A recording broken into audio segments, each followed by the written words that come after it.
Welcome back, builders, to another lesson in my Fallout 4 No Mod shop class here on the Skooled Zone. Previously, we took a deep dive into the settlement size glitch. Today, we're going to be taking a deep dive into the so-called rug glitch. I say so-called because you'll learn by the end of the video why both those words are actually misnomers about this technique. But whatever you want to call it, it's a powerful tool in your settlement building toolbox, and fortunately not as dangerous as the settlement size glitch. Now, if you're already an advanced builder and most of this stuff is old hat for you, just keep in mind that there are lots of viewers who are new to Fallout 4 settlement building, or maybe they're veterans of the game but never bothered with settlement building because it was just too frustrating to bother with. My goal here is to ease that frustration with these tutorials and make settlement building fun again, all without the need for mods. And don't worry, all the advanced lessons are on the way. We just got to build up to those skills first, pun intended. And also, you never know, if you are a veteran builder and you watch this video, even one bit of new information would be worth the price of admission, which is free. So the first thing I'll show you today is why the rug glitch is useful and how to use it. Then we'll take a deep dive into why it works and why it's not technically a glitch. In fact, you don't even need to use rugs, but we'll go ahead and start off using rugs so we're all on the same page in the playbook. So if you've done any amount of settlement building in the game, you've inevitably run into those situations where you want to place something down and you can't because it's outlined in red, meaning the game doesn't like that spot to place the object down. Very often you can spend a little time finagling the positioning of the object until you get the green light, so to speak. And more often than not, with a little patience and precision, you can actually get things to glitch or collide into other things without the need for this technique. As a matter of fact, I'd say a solid 25 to 30% of the things in Vault 42 that look like they've been rug glitched were not actually rug glitched. I just spent a little extra time finagling them into place. But sometimes you just want to place an object down and there's no reason why the workshop should stop you, but it does. I'll talk a little bit more about the why of that in a moment. But let's take the trash bin, for example. You really want to place the darn thing stuck against the wall, but it just won't let you. Sure, you can come up with rationalizations if you want, like maybe it needs to be away from the wall so the lids can lean back and not fall on you when you're dumping garbage. But you know, whatevs on that. I don't think it should have such a large bounding box. We just want this thing or any other object to be flush against the wall from time to time, like those pesky vending machines. So what we need to do for this example, or any other example, is change the focus of the bounding boxes of the object by redirecting that priority to something a little farther back. In this case, a rug. So I'll place a rug down and that will serve as our new focal point. In this case, I'll use one of the larger rugs since the trash bin is a larger object and I'm not sure where the jump point is. Now, what is a jump point? That's just the term I'll use for the point at which the primary object jumps from the ground on top of the secondary object. I'll give you another quick example. I'll place down a crate and then put a toolbox on top of it. You know, kind of like I have over on my set there.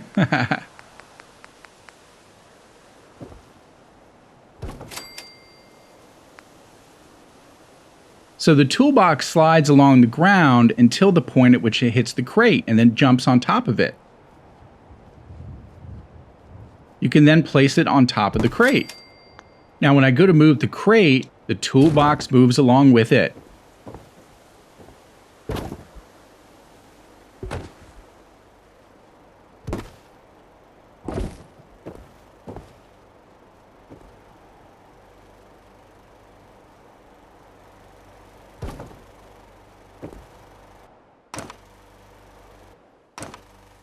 Now, just like the toolbox on the crate, the trash bin is now considered on top of the rug, and we can move the rug itself and the trash bin will move with it.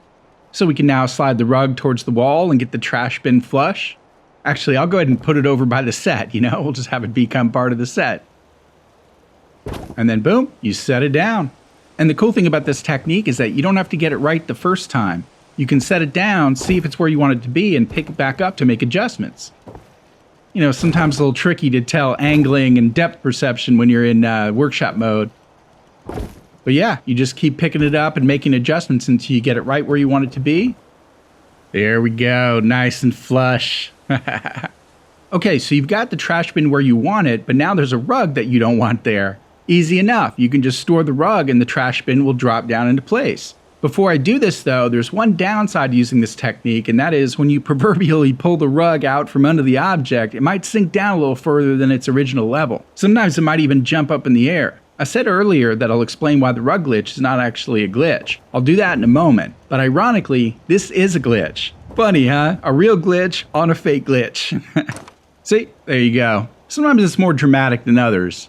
That didn't sink as far as I thought it would, but sometimes it'll really drop through that floor plane.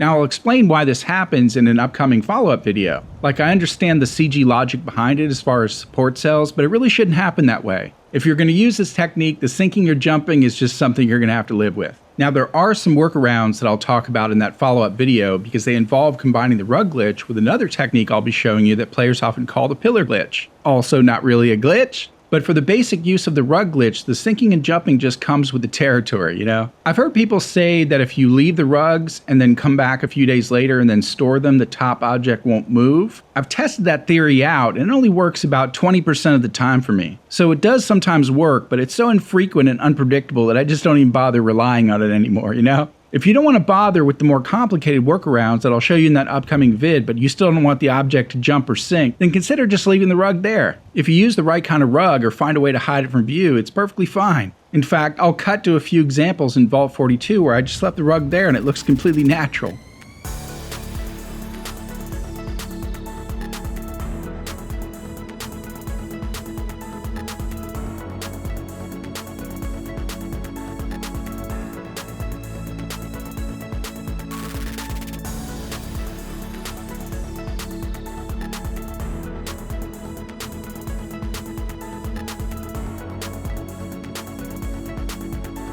Alright, now before we get into the meta logic behind the rug glitch, I want to go over 3 more helpful tips when using this technique. First of all, no need to scrap the rugs out from under the object you've placed. That's just a waste of resources. Simply store the rugs and they'll be there for you again in your workshop to reuse. Also, the way this technique works is that the focal point for the game's collision detection is on the very bottom object in the stack. So if you need to place an object a little farther out of your reach, then you can stack multiple rugs on top of each other in a row and then simply move the back rug, which should be the bottom rug, and then all the subsequent stacked items will move with it. In fact, I almost always use at least 2 rugs when using this technique, because that's usually the minimum to get the green light for the placement. It worked with only 1 rug on the trash bin because that was such a large object, but all the smaller objects will usually need 2 or more rugs. And by the way, here's a good mnemonic to remember that the back rug needs to be on the bottom. Push and place. So you place a rug down, push forward, and place another rug. Push and place. You can thank me later. Otherwise, it can get confusing sometimes why the stack isn't moving the way you want it to. If you've already set down an object that you want to rug glitch, then you can just scoot back, create the push and place stack, and then move the object onto the topmost rug.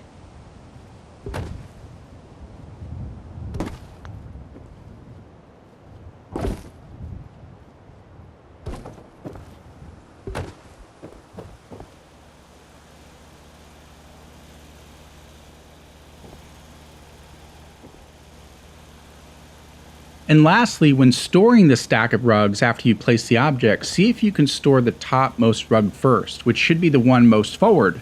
If you store the back rug first, it'll make all the rugs disappear, but some of those rugs are actually dropping through the floor and not getting stored in your workshop. So if you want to save some resources and not have a bunch of rugs littering the underbelly of your settlement, then that tip will help. Okay, so now let's drop some science for a second. Actually, I'm not going to get too deep into the programming aspect of the game because I'm not a back-end developer. I am a graphic designer and web designer for my day job, until the channel really takes off and YouTube pays the bills, or Patreon. So I'm more what they call a front-end developer, but I have some sense of the science involved, and I think it'll help a little to understand what exactly is going on with the rug glitch behind the scenes so you have a better sense of how to use it. And since this is where we get into the theory portion of the video, what I'll be doing in the background is just playing around with some of the fun examples of the very basic uses of the rug glitch so you can see how it works. Most all of the advanced lessons in the No Mod Shop class will involve the rug glitch, so I'll save all those killer combos to show you in their own videos. But some of the neat kinds of things you can do with the rug glitch while I go into the behind the scenes stuff. Alright, so just like people in real life have skeletons, graphical objects in video games have skeletons too. They're called wireframes or meshes. Lines connecting points create the wireframe models, which then form geometric shapes. On top of those geometric shapes, commonly known as polygons, go the collection of pixels called bitmaps, sometimes called skins or texture maps. In order for the object to interact with the environment, certain border coordinates need to be established. These are often called bounding volumes or collision boundaries. These boundaries prevent object overlap, also known as clipping. You'll hear a lot of these terms thrown around. From what I understand, the difference between clipping and collision is that collision is the reaction the objects make or should make when they collide, and thus a system for collision detection is built into the game engine. Whereas clipping is the effect of bypassing that collision detection so that objects intersect in unintended ways. Or, if it's on the part of the developer, sometimes intended ways. Now, there are important purposes to clipping in video games, and that's often to save CPU strain by not having to render the polygons or frustums that aren't in view. But when players often use the term clipping, it's come to mean the act of placing polygons within other polygons in abnormal ways. Or sometimes the game will glitch and do that itself. Now that's like the super brief synopsis of what's at work here. I encourage any game programmers watching to add their 2 cents below. If your comment is friendly and informative, it'll probably get hearted for me so others can learn from your wisdom. But the reason I wanted to give you the skinny on the inner workings here is so that I can explain why the rug glitch neither requires rugs nor is technically a glitch. So Bethesda made our settlement building life easy by allowing some objects to be placed on top of other objects to move them together as a group. I showed you the example earlier of the crate and the toolbox. So I placed the toolbox on top of the crate, and the crate was the bottom object, which then becomes the focal priority for the stack. You can then move the crate, and the toolbox will move with it. Without this allowance, the toolbox would either have to float in the air, drop down, or you just couldn't move the stack as a group, which would have been very frustrating for players. Now, not every object can be placed in a stack the way you might want them to. For instance, items that snap always have to be the focal priority, meaning they're technically always considered the bottom object. Here, I'll cut away real quick to a good example. I'll place a wall down and then place a sign on the wall.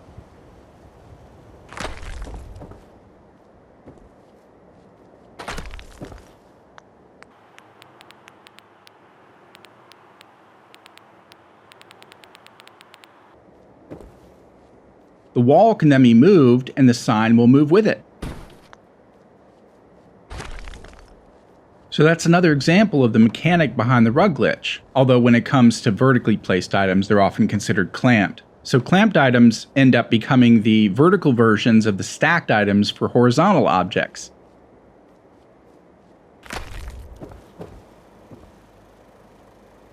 Now this was totally intentional on the part of the game developers, which is why the rug glitch is not a glitch. If anything, it should be called the contiguity exploit. Boom! New phrase, coined first here on the Skooled Zone. Unfortunately, the term rug glitch has become so commonplace in the Fallout 4 community that my term won't ever catch on. So in future episodes, to save headaches, I'll probably just keep referring to it as the rug glitch. And in case you were wondering, the reason why rugs caught on as the most commonplace vehicle for this exploit is because they're the thinnest of the workshop items. So they allow the most versatility as far as fitting things around and getting a good approximation of final height, minus of course the sinking glitch. Now as far as my experience goes, the rug glitch doesn't break your game. All you're really doing with the rug glitch is forcing the truncation of the polygons from view. In computer graphics terms, this is sometimes called occlusion culling. Since the game does this for all sorts of other things anyway, it's not a game-breaking technique. Not like the settlement size glitch, where you're actually altering the file parameters of the settlement itself. I mean, if any of you have had anything game-breaking occur with the rug glitch, then definitely let us know in the comments. But as far as I can tell, it's perfectly safe to use. And it's a lot of fun, actually, as you can see here with all this stuff I'm doing.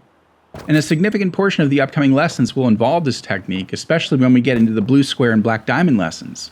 So, I wanted to make sure you guys had this tool in your toolbox so I could just refer newcomers back to this video if they ask in the comments how I'm doing something involving the rug glitch. Know what I mean? And by the way, the mods that do this are essentially doing the same thing. They're disabling the collision detection so you can clip the polygons wherever you want. But with this method, no mods needed. Also, if any Bethesda programmers happen to be watching, I would highly encourage you guys to make an option available in Fallout 5's workshop mode that allows you to temporarily turn off the collision response. Without the need for mods. Everyone loves the rug glitch, and they would be devastated if you got rid of it. Now, I completely understand why the collision detection needs to be there as the default, but why not have a checkbox that players could click to temporarily allow intentional clipping, When they exit workshop mode, it would return to the default. That way, this exploit doesn't have to be called a glitch anymore. It can be part of the normal building options. Just some food for thought.